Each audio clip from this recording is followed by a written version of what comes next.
Dear students, ecosystem के विभिन्न प्रकारों की कड़ी में आज हम नदी आश्रित पारिस्थितिक तंत्र, एस्चुरिन इकोसिस्टम्स और कृषि पारिस्थितिक तंत्र के बारे में बात करेंगे। नदी आश्रित पारिस्थितिक तंत्र, नदी कहते किसे हैं? पहले तो ये बात आती है। विभिन्न प्रकार की जल धाराएं अथवा नदी वे जल तंत्र हैं जिसमें कि जल एक निश्चित दिशा में लगातार बहता रहता है, ऐसे मार्ग का चयन करता है जिसमें जल को उच्च धरातल का सामना नहीं करना पड़े। ऐसे पारिस्थितिक तंत्र को लोटिक इकोसिस्टम कहा जाता है। नदी पारिस्थितिक तंत्र में निम्न विशेषताएं होती है। बहने वाले जल में धारा एक मुख्य नियंत्रक एवं परिमितकारी कारक है। नदी के विभिन्न भागों में धाराओं का आवेग भिन्न होता है। धाराओं की गति नदी तल की असमतलता, गहराई एवं तल की चौड़ाई से मालूम की जा सकती है। नदी के जल में ऑक्सीजन की विभिन्नता नहीं होती है। वह कम गहराई के कारण O2 की मात्रा नदी में अधिक उपलब्ध होती है। बहते हुए पानी में pH में अधिक परिवर्तन नहीं होता है। नदी के जल के तापमान में परिवर्तन होता रहता है और इसमें ताप या प्रत्यय नहीं होती है। इस जल का रासायनिक संयोजन परिवर्तित होता रहता है। नदियों में मुख्यतः दो प्रदेश पाए जाते हैं। रेपिड जोन, ये किनारे के पास वाला ऊपरी प्रदेश होता है। यहाँ पानी उथला होता है और धारा का वेग तीव्र होता है, इसलिए इस प्रदेश में बड़ा आधार पाया जाता है। फिर है पूल जोन, ये नीचे वाला प्रदेश होता है जहाँ धारा का वेग कम होता है, फलस्वरूप पादप एवं अन्य पदार्थ तल पर जमा होने लगते हैं। नदी के पारिस्थितिकी तंत्र में शैवाल व पौधे उत्पादक का कार्य करते हैं, जहाँ बहुत अधिक पादप प्लवक होते हैं। उसके आसपास जलीय जंतु जैसे प्रोटोजोआ और क्रस्टेशिया पाए जाते हैं। ये शाकाहारी प्राथमिक उपभोक्ता होते हैं। ये प्राथमिक उपभोक्ता जलीय मांसाहारियों के भोजन का स्रोत होते हैं। तैरने वाले जीव, मछली, स्टोन फ्लाई, मे फ्लाई के परिपक्व को नीम आदि को उपभोक्ता कहते हैं। वह इन पर आश्रित बड़ी मछलियां, मगरमच्छ आदि तटस्थ को उपभोक्ता कहलाती हैं। नदी में के जल में भरे हुए जंतुओं पादपों के सड़ने पर अपर्दन की कई अवस्थाओं में अपर्दन की अधिक संख्या उपलब्ध होती है। जहाँ धाराएं न हो वहाँ ये धरातल पर एकत्रित हो जाते हैं, अजैविक तत्वों को पृथक कर देते हैं। ये कौन सा आपका नदी पारिस्थितिकी तंत्र। अगला पारिस्थितिकी तंत्र ज्वार नदी मुख्य पारिस्थितिकी तंत्र, यानी वह स्थान जहाँ समुद्री पानी और नदी का पानी आपस में मिलता है, या लवणीय और लवणीय जल जहाँ पर मिलता है वो क्षेत्र क्या कहलाता है? आपका एस्चुरी कहलाता है। तो समुद्र का वह तटीय क्षेत्र जहाँ नदी जल धाराएं समुद्र में गिरती हैं, वहाँ समुद्र ज्वार जल तथा जल धारा के स्रोत जल के मिलन बिंदु पर कम गहराई युक्त दलदली जलीय क्षेत्र को बेला संगम या ज्वार नदमुख कहते हैं, या एस्चुरी कहा जाता है। यानी वह क्षेत्र जहाँ नदियाँ समुद्र में गिरती हैं, वहाँ नदियों का पानी और समुद्र का पानी आपस में मिलता है, वो दलदली क्षेत्र क्या कहलाता है? एस्चुरी कहलाता है। नदी डेल्टा द्वारा निर्मित इस बेला संगम में अधिकतर समुद्री जीव जंतु में पादप पाए जाते हैं।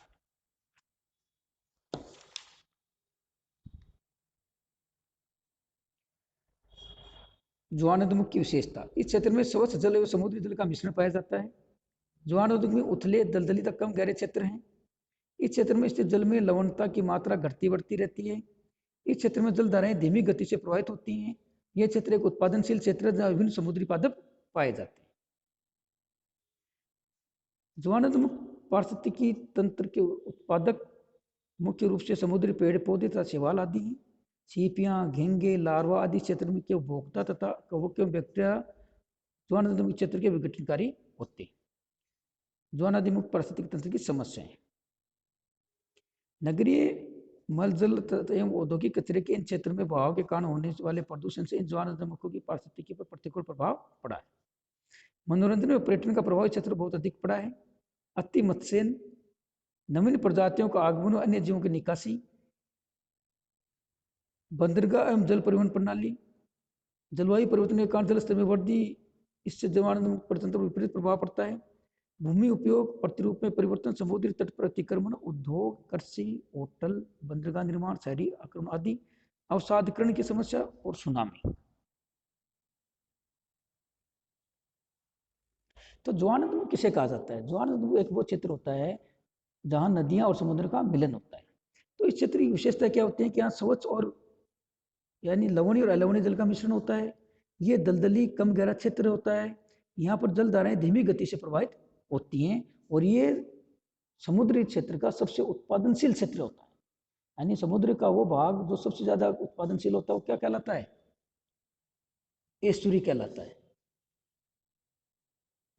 इसके लेकिन इसकी समस्या है। वर्तमान समय में जैसे जैसे जनसंख्या बढ़ रही है, मानव प्रगति कर रहा है, चारों दिशाओं में विकास दिखाई दे रहा है, लेकिन ये विकास किसी ना किसी की कीमत पर हो रहा है। तो ये सारी कीमतें कौन है? ये हमारे पेड़ पौधे, वनस्पति, जंगल, समुद्र क्षेत्र, यही इस पेड़ पौधे की क्या करेंगी? कीमत चुकाएंगी।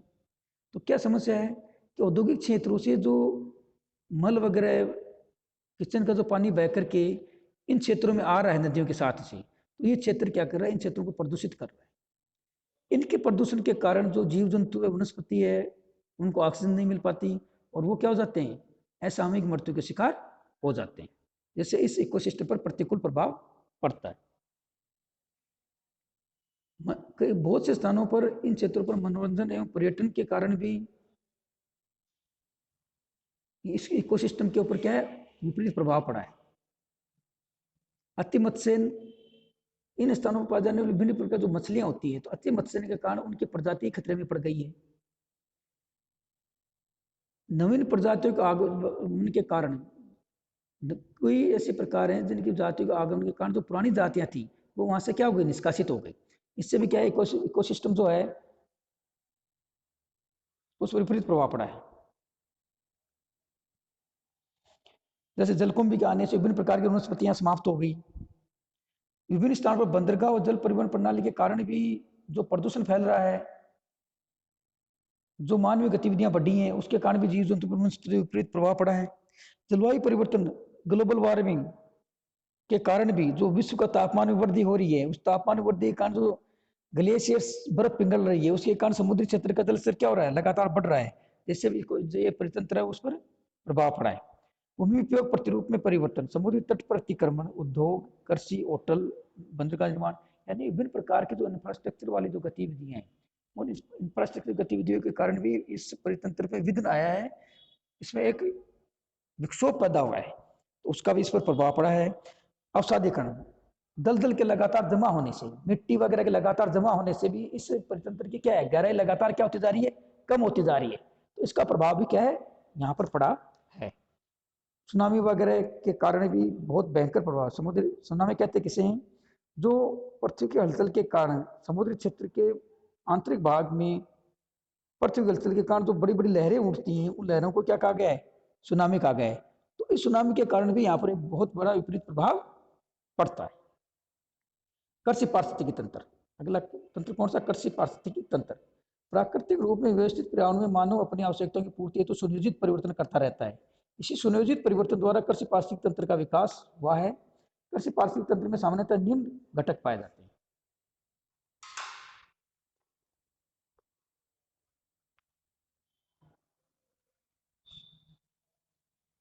जैविक घटक, खाद्य श्रृंखला में पाए जाने वाले विभिन्न जीव पारिस्थितिकी तंत्र के जैविक घटक होते हैं।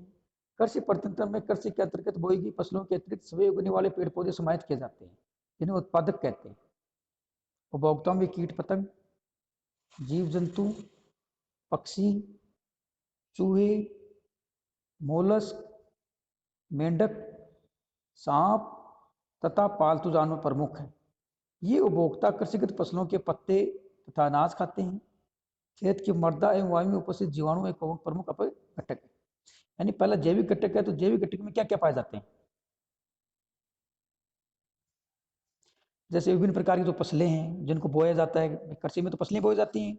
इसके अतिरिक्त जो साथ में अनेक प्रकार के पेड़ पौधे और उगे रहते हैं, जैसे खरपतवार, ये सब उत्पादक कहलाते हैं।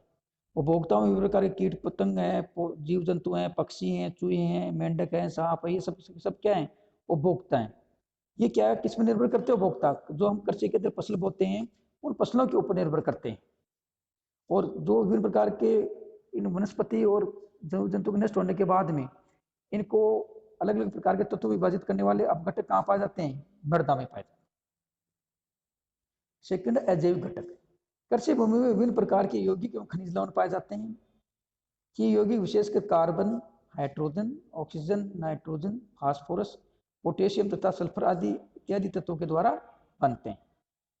खनिज पदार्थों के अतिरिक्त मानव अधिकतम उत्पादन प्राप्त करने वाले हेतु रासायनिक खाद्यों का, उर्वरकों का, कीटनाशकों का आदि का प्रयोग भी करता है। कृषि क्षेत्र में पारिस्थितिकी तंत्र में मृदा एवं उसके रासायनिक संगठन का सर्वाधिक महत्व होता है, क्योंकि मनुष्य इस संगठन के अनुसार ही कृषि फसलें बोता है। इस प्रकार मनुष्य कृषि पारिस्थितिकी तंत्र को व्यवस्थित रूप से विकसित करने के साथ ही इसकी उपयुक्त सीमाएं भी निर्धारित करता है जिसमें कालांतर में परिवर्तन संभव है। अजैविक घटक में क्या शामिल होता है? Carbon, hydrogen, oxygen, nitrogen, phosphorus, potassium, sulphur आदि तत्व जो होते हैं वो अजैविक घटक के रूप में शामिल होते हैं। इसके अतिरिक्त विभिन्न प्रकार के जो हम फर्टिलाइजर यूज करते हैं, विभिन्न प्रकार के कीटनाशक यूज करते हैं, जो विभिन्न प्रकार के पेस्टिसाइड्स यूज करते हैं, वो भी क्या है अजैविक घटक के रूप में शामिल होते हैं। ठीक है, तो आज के अब हमने विभिन्न प्रकार के जो इकोसिस्टम है वो चैप्टर हमारा कंप्लीट हो गया इकोसिस्टम्स का, और आगे हम इकोसिस्टम के अन्य भागों का अध्ययन करेंगे।